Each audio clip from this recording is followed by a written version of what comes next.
Microsoft Philanthropy has a partnership with us and startups in communities like Wyoming and more rural areas.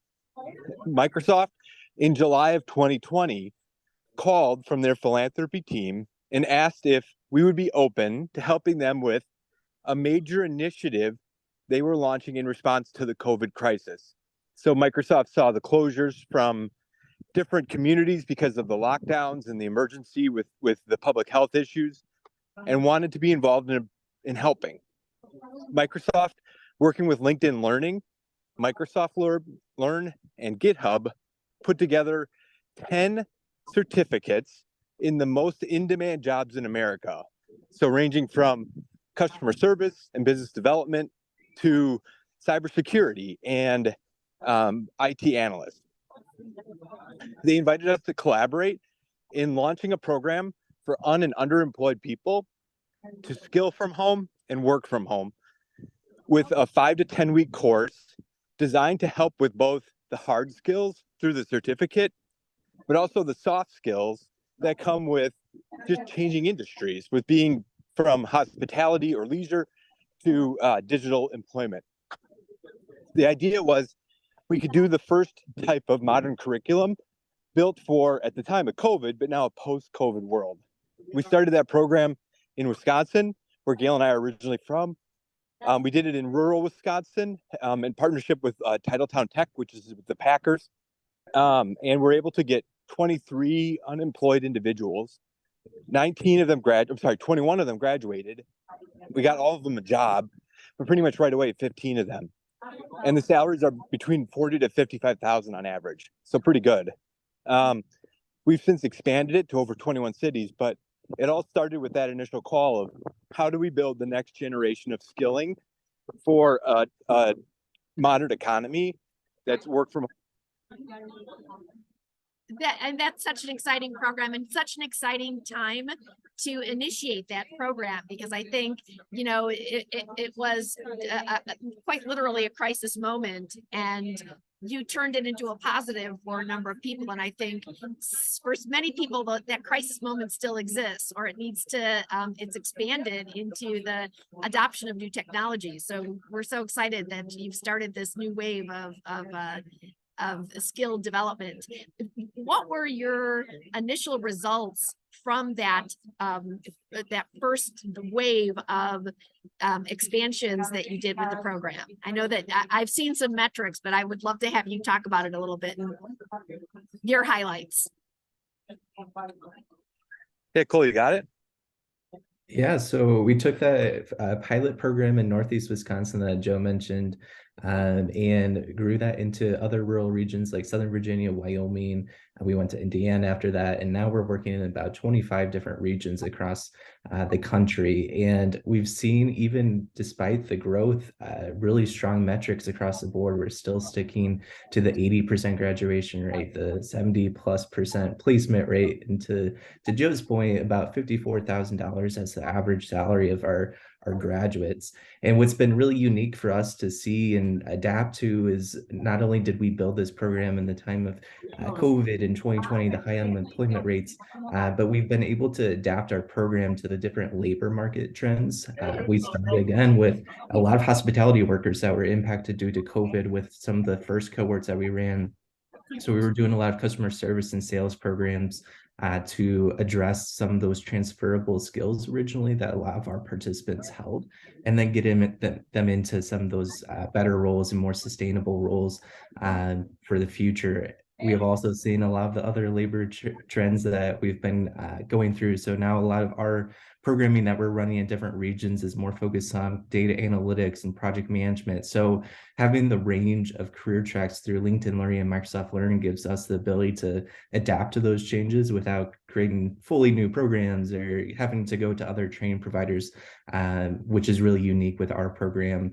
But also what we really excelled in at the beginning and still do to this day is the rural communities. And these are communities that often allow training providers are either not in at all or are in, and they have physical locations that really do require an individual to drive maybe 20 to 30 miles just for the training, and then another 30 to 40 minutes outside of that in the future for the actual job that they end up getting, they might be even just getting about $15 an hour at that job.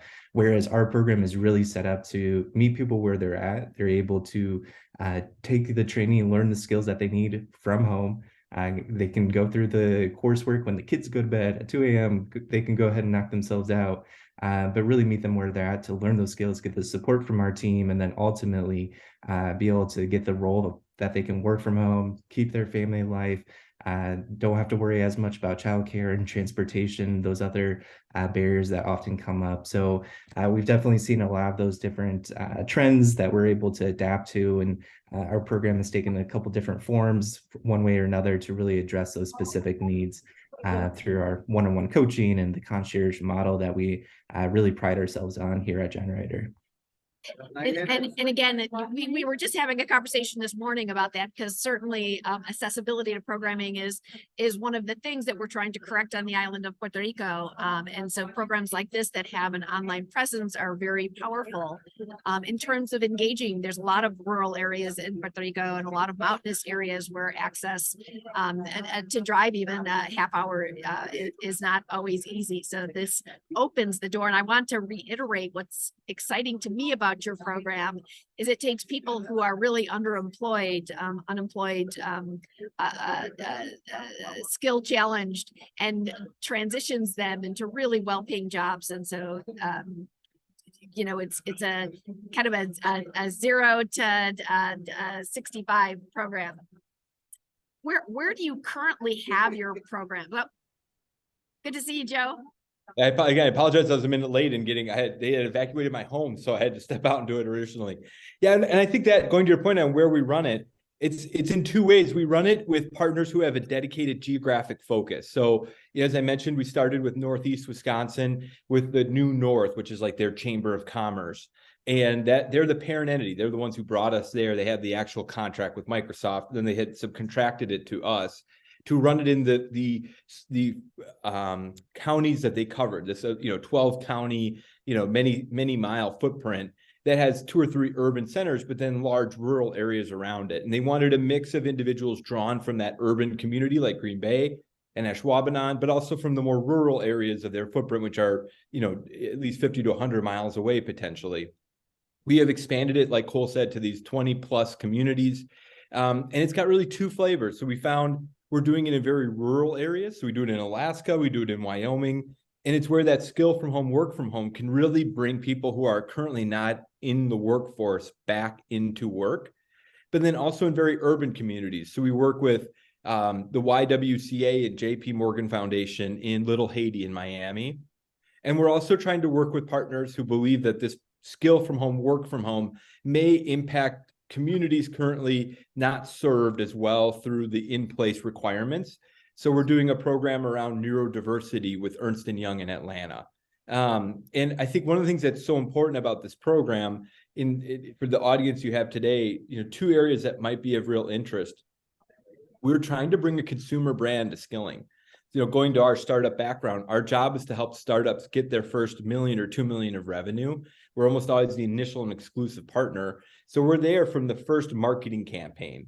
And we're really trying to think of how to build that brand from scratch. And we're bringing that same mentality to workforce skilling.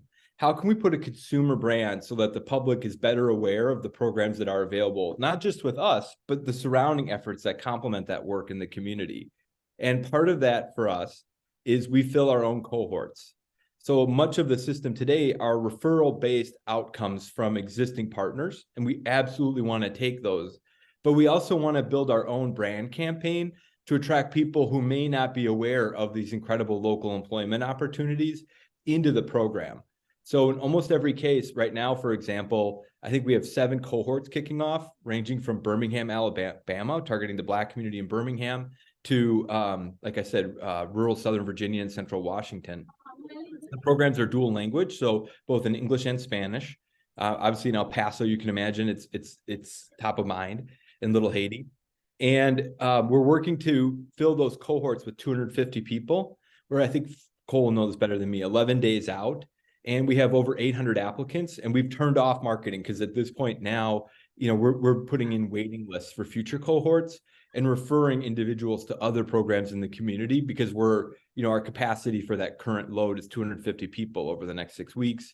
But it's the type of program outcome, we'd obviously love to work with, you and others in the community. But we're hoping that there is more awareness that the public is interested when they hear about it, and what can we collectively do to drive more people to apply to work at the amazing employers in your audience, for example. And we're finding on the employment side that these jobs overlap with manufacturing. So more and more manufacturers are having their first VPs of IT or CIOs, and they're not just doing Oracle or SAP implementations, they're also working on cybersecurity and project management. And these roles are as applicable in a manufacturing context as not. So we're very interested. If any employers are in the audience, we have 1,800 people graduating this year. We're on track for 4,000 people graduating next year, all looking for new employment. But also in the event that we're able to run this programming in the community, certainly we would want to work with those partners to better place the skilled employees back into the workforce. We're drawing about 60% unemployed and about 40% underemployed. Some partners want that exclusively unemployed. Others are looking to bring in, people who may be interested but are in the gig economy and not exclusively unemployed. So that really fits in. Again, we had a conversation this morning where we were kind of talking back in the day, the concept was career ladders. And we were talking about in Puerto Rico wanting to have some navigational system to help people move up the ladder or sideways. And so we actually came up with, it's more like Mario Brothers than it is like a ladder, where you can jump from level to level based on your capacity. And so I love that about your program. Yeah, it's been such an enlightening experience I know Cole and I would say the same. You meet people who are really good people that are just nervous about participating in that system. When you talk about, hey, your life is going to be this variable, that sounds as, I think, intimidating to the community as to the worker. And imagine just the cultural anxiety of going from working in, a retail environment or a hotel to working now at a manufacturer in a different industry.